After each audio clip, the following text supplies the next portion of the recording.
What you're about to hear is a tale so haunting, so steeped in supernatural vengeance and otherworldly terror, that it has echoed through the cobblestone streets of the French Quarter for over a century. This is not merely another ghost story whispered in the shadowy alcoves of New Orleans' most infamous district. This is the documented account of a woman scorned by society, betrayed by those she trusted, and transformed by forces beyond mortal comprehension into an instrument of divine retribution. This is the true story of Julie Brown and the deadly dance that claimed the lives of New Orleans elite, one waltz at a time. The year was 1887, and the French Quarter pulsed with the rhythms of a society caught between the fading grandeur of the antebellum era and the uncertain promise of a new age. The wounds of the Civil War and Reconstruction were still fresh in the collective memory of New Orleans, yet the city's irrepressible spirit had begun to reassert itself through elaborate social gatherings, magnificent balls, and cultural celebrations that rivaled anything in Paris or London. In this atmosphere of desperate gaiety and forced optimism, the wealthy elite sought to reclaim their lost status through increasingly extravagant displays of wealth and refinement. At the heart of this glittering social whirlwind stood the Creole Mansion at 632 Royal Street, an architectural masterpiece that had served as the epicenter of New Orleans high society for over half a century. The three-story structure, with its distinctive cast-iron galleries and floor-to-ceiling French doors, had witnessed countless soirees, political gatherings, and romantic intrigues that had shaped the destiny of Louisiana's most prominent families. It was here that the city's social calendar reached its pinnacle each season, and it was here that Julie Brown would orchestrate her supernatural revenge against those who had destroyed her life.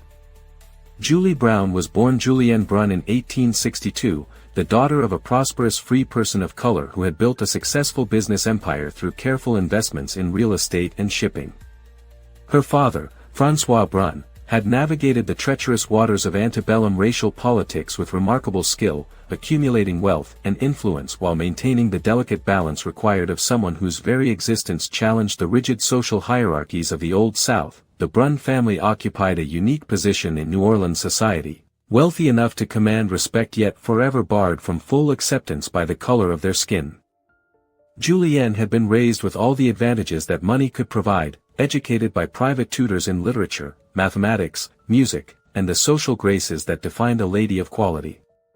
She spoke fluent French, English, and Spanish, played piano with concert-level skill, and possessed a natural grace and beauty that made her the object of admiration wherever she appeared. However, her mixed-race heritage meant that despite her accomplishments and her family's wealth, she would never be accepted into the highest levels of white society that dominated New Orleans' social landscape. The young woman's extraordinary talent for dance had manifested early in her childhood, when she demonstrated an almost supernatural ability to move with perfect rhythm and grace to any musical accompaniment. Her dancing was not merely technically proficient but seemed to possess an otherworldly quality that mesmerized audiences and left them feeling as though they had witnessed something beyond normal human capability. Local dance masters proclaimed her a prodigy, while musicians claimed that she could interpret their compositions with an understanding that surpassed even their own intentions. By 1885, Julienne had established herself as the most sought-after dance instructor in New Orleans, teaching the daughters of wealthy families the intricate steps and social protocols that governed ballroom etiquette. Her students included the cream of Creole society, young women who would go on to make advantageous marriages and assume positions of prominence in the social hierarchy. Despite the racial barriers that prevented her from attending the balls where her students would showcase their skills, Julienne took pride in her role as the invisible architect of their social success. The transformation of Julienne Brun into Julie Brown began with her relationship with Charles Beauregard, the eldest son of one of New Orleans' most prominent families and heir to a sugar plantation empire that had survived the war through careful political maneuvering and strategic alliances. Charles was a man of considerable charm and intelligence, but also of weak character and susceptible to the influences of those around him. His attraction to Julienne was immediate and intense, sparked by her beauty and grace but deepened by her intelligence and artistic sensibility. Their courtship, conducted in secret due to the social impossibility of their union, lasted for nearly 2 years and represented the happiest period of Julienne's life. Charles promised her marriage, swearing that he would defy social convention and his family's expectations to make her his wife. He spoke of moving to Paris or New York, where their relationship might be more readily accepted. and of building a life together based on love rather than social status. These promises filled Julienne with hope for a future that seemed to transcend the racial barriers that had always defined her existence. However, Charles's promises proved to be as ephemeral as morning mist when his family discovered the relationship and threatened to disinherit him unless he ended it immediately. The Beauregard patriarch, Judge Armand Beauregard, was a man whose political career depended upon maintaining the racial status quo, and he could not tolerate a scandal that would destroy his carefully cultivated reputation. The judge's ultimatum was simple: abandon Julienne or lose everything that defined his identity as a member of the Louisiana aristocracy. Charles's betrayal was swift and devastating, as he chose family wealth and social position over love and personal honor. That he not only ended the relationship but also spread rumors about Julienne's character that were designed to destroy her reputation and ensure that she could never threaten his family's standing again. These lies painted her as a calculating seductress who had used her exotic beauty to ensnare an innocent young man, transforming the narrative from one of mutual love to one of predatory manipulation. The social destruction that followed Charles's betrayal was systematic and merciless, as the families who had once competed for Julienne's services as a dance instructor now shunned her entirely. Students were forbidden from continuing their lessons, while former friends and associates distanced themselves to avoid being tainted by association with a woman who had been branded as morally corrupt. The financial impact was immediate and severe, as the loss of her teaching income threatened the stability that her family had worked generations to achieve. More devastating than the financial consequences was the psychological trauma of discovering that the man she loved had been willing to sacrifice her reputation and well-being to preserve his own social standing. The betrayal shattered Julienne's faith in human nature and her belief in the possibility of transcending the racial barriers that had always constrained her life. The pain of this realization transformed her from a hopeful young woman into someone consumed by rage and a desire for justice that bordered on obsession. The final blow came when Charles announced his engagement to Marguerite Thibodeau, the daughter of a wealthy plantation family whose bloodline and social connections made her an ideal match for someone of his standing. The engagement party, held at the mansion on Royal Street where Julienne had once taught dance to many of the guests, was a calculated insult that demonstrated Charles's complete disregard for her feelings and his confidence that she had been effectively neutralized as a threat to his happiness. It was on the night of Charles's engagement party that Julienne Brunn died and Julie Brown was born, as the young woman's grief and rage reached a crescendo that attracted the attention of supernatural forces that had long watched the injustices perpetrated by New Orleans society. The transformation occurred in the courtyard of her family's home, where she had gone to weep in private while the sounds of celebration echoed from the mansion just blocks away. As her tears fell upon the ancient stones that had witnessed centuries of human suffering, something answered her unspoken plea for justice. The entity that responded to Julienne's anguish was one of the Loa of the Haitian voodoo tradition, specifically Ursule Dantaire, the spirit of passionate love and fierce protection who served as patron to women who had been wronged by unfaithful lovers. Ursule Dantaire was known for her ability to grant supernatural powers to those who sought revenge against those who had betrayed them, but her gifts always came with a price that reflected the cosmic balance between justice and vengeance. The possession that followed was unlike anything in conventional voodoo practice, as Ursule Dantaire did not simply ride Julienne's consciousness but merged with it completely, creating a hybrid entity that retained human intelligence and emotion while gaining access to supernatural abilities that transcended normal physical limitations. This fusion transformed Julienne into something that was neither fully human nor entirely spirit, a being capable of moving between the mortal and supernatural realms at will. The first manifestation of Julie Brown's new nature occurred when she appeared at the engagement party uninvited, walking through the mansion's locked doors as if they were made of mist rather than solid wood. Her appearance had changed dramatically from the woman who had been humiliated and cast out just weeks before, as she now possessed an otherworldly beauty that seemed to glow with its own inner light. Her movements displayed the same supernatural grace that had always characterized her dancing, but now amplified to a degree that made observers feel as though they were witnessing a divine manifestation. The guests at the engagement party were initially uncertain how to respond to Julie's unexpected arrival, as her transformed appearance made it difficult to recognize her as the woman they had recently shunned. However, Charles Beauregard knew immediately who she was, and his face went pale with terror as he realized that the woman he had betrayed had somehow acquired powers that placed her beyond the reach of conventional social controls. Julie's request was simple and seemingly innocent. She asked for the honor of dancing with the engaged couple, claiming that she wished to offer her congratulations through the universal language of movement that had always been her greatest gift. The request was impossible to refuse without creating a scene that would embarrass the hosts and guests, particularly since Julie's supernatural charisma made her words seem perfectly reasonable and appropriate. The dance that followed was a waltz of extraordinary beauty and complexity, as Julie led Charles and Marguerite through steps that seemed to defy the normal limitations of human movement.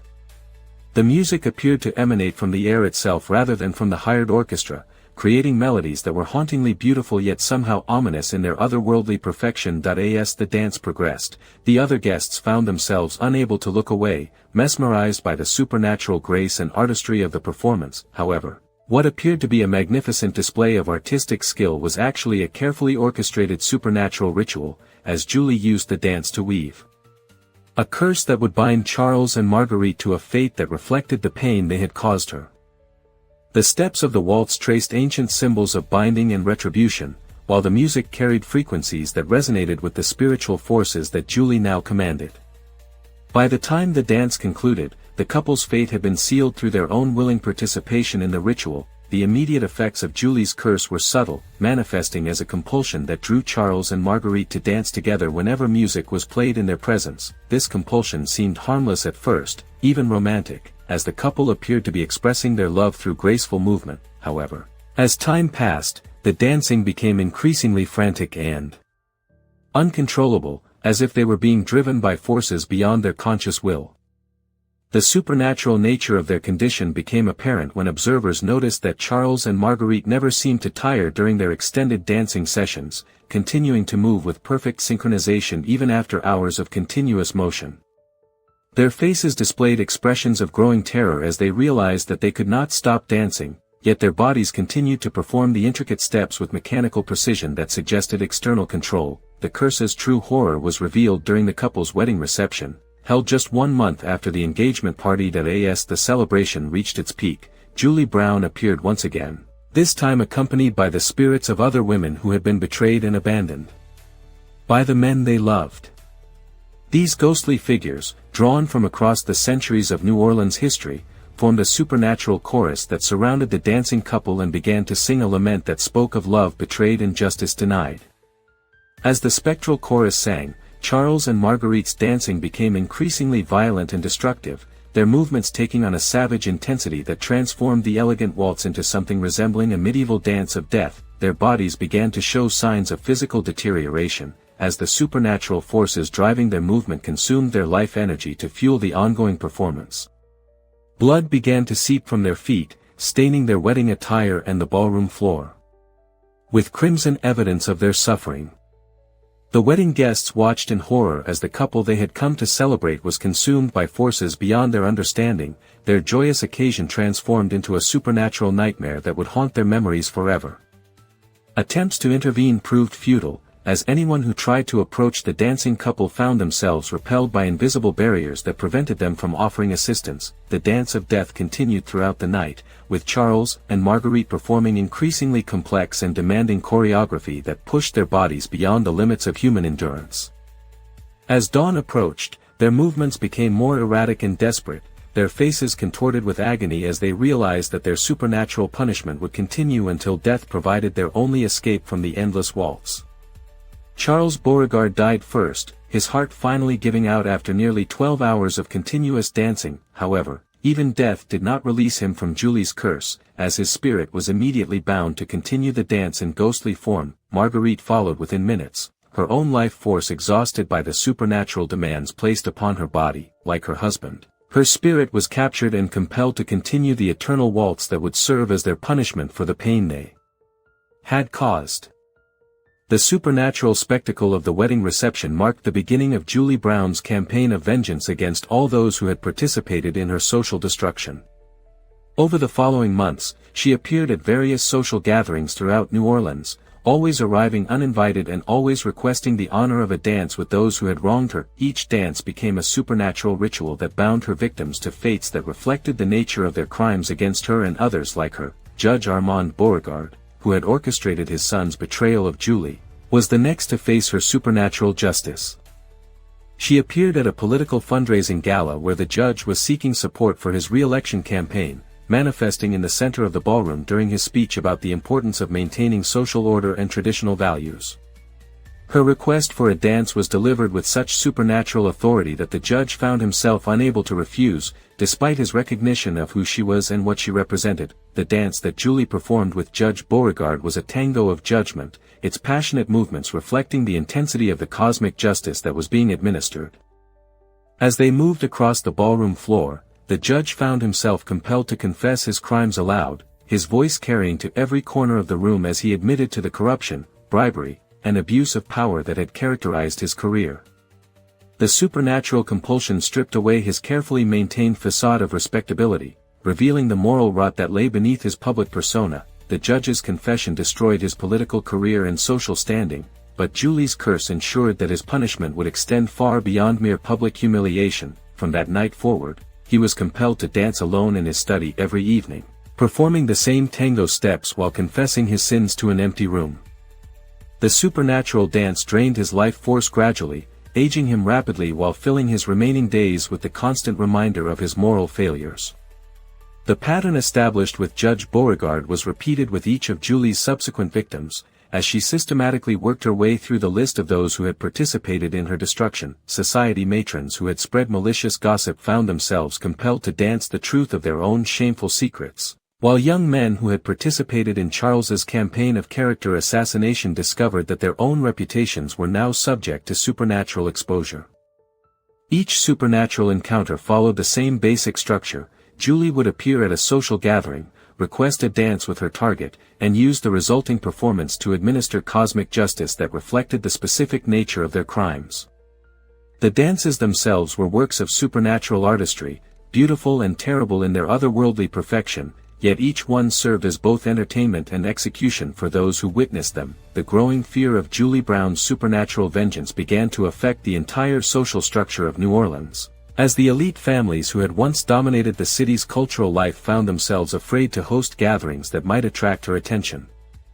Ballrooms that had once echoed with music and laughter stood empty, while dance masters found their services no longer in demand as people became afraid to engage in the activity that had become associated with supernatural retribution. The Catholic Church's response to the supernatural crisis was complicated by the theological implications of Julie's apparent ability to administer divine justice through otherworldly means. Some priests argued that her powers were demonic in origin and should be opposed through exorcism and prayer, while others suggested that she might be serving as an instrument of God's wrath against a corrupt and unjust society. The theological debate raged for months without resolution, as church authorities struggled to understand phenomena that challenged their traditional understanding of the relationship between divine justice and human agency.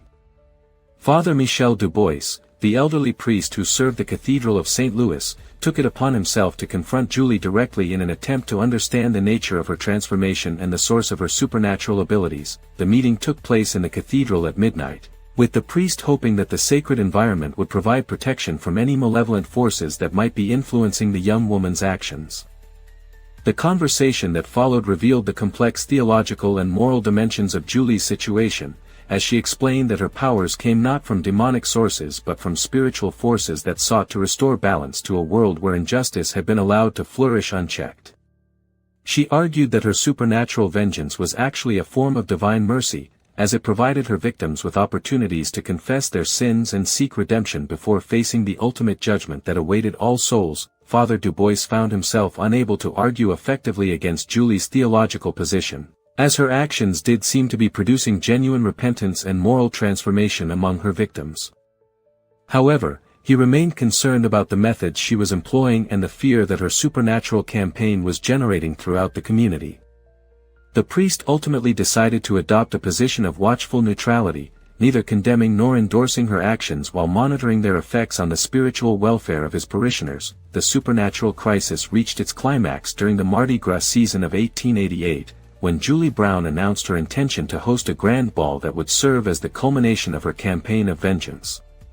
Invitations were delivered throughout New Orleans by spectral messengers, summoning all those who had participated in the social system that had destroyed her life to attend a gathering that would determine their ultimate fate. The ball was held in the mansion on Royal Street where Julie had once taught dance and where Charles's engagement party had taken place. The building somehow transformed into a supernatural ballroom that existed partially outside normal space and time. The decorations were magnificent beyond description, with flowers that bloomed in impossible colors and chandeliers that cast light without candles or gas flames. The music was provided by an orchestra of ghostly musicians who had died in service to the social elite, their spectral instruments producing melodies that seemed to speak directly to the soul. The guests who attended the supernatural ball found themselves compelled to participate in a series of dances that revealed the true nature of their relationships with each other and with the society they had helped to create. Husbands and wives discovered infidelities, business partners learned of betrayals, and friends realized the extent to which their relationships had been based on mutual exploitation rather than genuine affection. The supernatural choreography stripped away all pretense and deception, forcing the participants to confront the moral reality of their lives. The centerpiece of the evening was Julie's final dance, a performance that she conducted alone while surrounded by the spirits of all those who had been wronged by New Orleans society over the centuries. The dance told the story of her life and transformation, beginning with the innocent joy of her childhood and progressing through the pain of betrayal to the terrible beauty of her supernatural revenge. As she moved, the ballroom itself seemed to respond to her emotions, the very walls pulsing with the rhythm of her steps. The conclusion of Julie's final dance marked the end of her earthly mission, as the spiritual forces that had empowered her transformation finally called her home to whatever realm awaited those who had served as instruments of cosmic justice. Her physical form dissolved into motes of light that danced through the air before disappearing entirely, leaving behind only the memory of her supernatural grace and the echo of music that seemed to linger in the very stones of the building. The guests at the supernatural ball found themselves forever changed by their experience, many dedicating the remainder of their lives to charitable works and social reform in an attempt to atone for their past participation in systems of oppression and injustice. The social structure of New Orleans was permanently altered, as the old hierarchies based on race and class gave way to new forms of organization that placed greater emphasis on merit and moral character. The mansion on Royal Street became a place of pilgrimage for those seeking to understand the nature of justice and redemption, though few visitors reported seeing any supernatural phenomena in the years following Julie's final dance. However, on certain nights when the moon was dark and the air was still, passers-by claimed to hear the faint sound of music drifting from the empty ballroom, accompanied by the whisper of dancing feet that moved to rhythms that existed beyond the boundaries of mortal time. The legacy of Julie Brown's supernatural vengeance extended far beyond the immediate victims of her campaign, influencing the development of New Orleans culture in ways that continue to resonate today. The city's famous tradition of masked balls and carnival celebrations took on new meaning as expressions of the understanding that social roles and identities were ultimately temporary and that true justice required looking beyond surface appearances to the moral reality that lay beneath. The story of Julie Brown also contributed to the evolution of New Orleans' spiritual traditions, as practitioners of voodoo and other African-derived religions found validation for their beliefs about the ability of spiritual forces to intervene in human affairs when conventional justice failed. The case became a touchstone for discussions about the relationship between divine will and human agency, influencing theological debates that continued for generations. Modern scholars studying the Julie Brown phenomenon have noted its significance as an early example of supernatural justice narratives that challenged existing power structures and provided hope for those who had been marginalized by conventional society. The story served as a form of cultural resistance that allowed oppressed communities to imagine scenarios in which their suffering would be acknowledged and their oppressors held accountable for their actions. The psychological impact of Julie's story on subsequent generations of New Orleans residents was profound, as it provided a framework for understanding how individual trauma could be transformed into collective action for social change. The narrative demonstrated that even the most powerless individuals possessed the potential to challenge systems of oppression, albeit through means that transcended conventional political or legal channels. The artistic legacy of Julie Brown's supernatural dances influenced the development of New Orleans' distinctive performance traditions, as local dancers and choreographers sought to capture something of the otherworldly grace that witnesses had described. These efforts led to innovations in dance technique and musical composition that helped establish New Orleans as a center for artistic experimentation and cultural creativity. The economic impact of the Julie Brown legend was also significant, as the story became a major attraction for tourists interested in the city's supernatural heritage. The mansion on Royal Street became a popular destination for ghost tours and paranormal investigations, generating revenue that helped preserve the historic building while also supporting local businesses that catered to visitors seeking authentic supernatural experiences.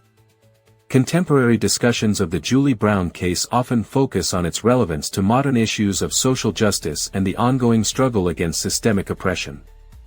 The story provides a historical perspective on the ways in which marginalized communities have used cultural narratives to resist domination and assert their dignity in the face of overwhelming social pressure. The feminist implications of Julie's story have been explored extensively by scholars examining the particular challenges faced by women of color in the post-Civil War South. Her transformation from victim to agent of supernatural justice provides a powerful metaphor for the potential of marginalized individuals to transcend the limitations imposed upon them by oppressive social systems. The legal and political dimensions of the Julie Brown case have also attracted attention from researchers studying the relationship between formal and informal systems of justice. The story illustrates how supernatural narratives can serve as alternative forms of law enforcement when conventional legal institutions fail to protect the rights of marginalized communities. As we approach the 137th anniversary of Julie Brown's supernatural campaign, her story continues to inspire new generations of artists, activists, and spiritual practitioners who see in her example a model for transforming personal pain into collective healing. The deadly dance that claimed the lives of New Orleans elite serves as a reminder that justice may be delayed but cannot be permanently denied, and that the universe itself may intervene when human institutions fail to uphold moral law. The echoes of Julie's final waltz still resonate through the streets of the French Quarter, carried on the night wind that whispers through the wrought iron balconies and hidden courtyards where her story began. Her legacy reminds us that love betrayed can become a force for cosmic justice, that grace and beauty can serve as weapons against oppression, and that even in death, the human spirit can continue to dance for truth and righteousness. If this haunting tale of supernatural justice and the power of love transformed into divine vengeance has left you questioning the true nature of cosmic balance and the price of betrayal, please show your support by hitting that like button. Your engagement helps us continue to explore these profound mysteries where personal trauma becomes universal truth and where the dance of justice never truly ends. And if you haven't already joined our community of truth seekers here at Bayou Nightmares, make sure to subscribe to our channel that we delve deep into the supernatural history of the American South every week, bringing you stories of otherworldly justice, spiritual transformation, and the eternal struggle between oppression and liberation. From the ballrooms of New Orleans to the crossroads where spirits gather, we explore the hidden dimensions of reality where the dance between good and evil plays out across generations. It's important to remember that while the stories we share on Bayou Nightmares are carefully researched and often based on historical accounts, they are presented as entertainment and educational content. Some elements may be dramatized or interpreted through the lens of folklore and legend, though they are frequently inspired by real experiences of injustice and the human longing for cosmic balance that transcends earthly limitations. Until we meet again in the realm where music and movement become instruments of divine will, keep dancing for justice. Keep believing in the power of love to transform even the darkest circumstances, and remember that every waltz carries within it the potential for both beauty and retribution. This has been Bayou Nightmares, where the dance never ends, justice always finds its rhythm, and love betrayed becomes love eternal.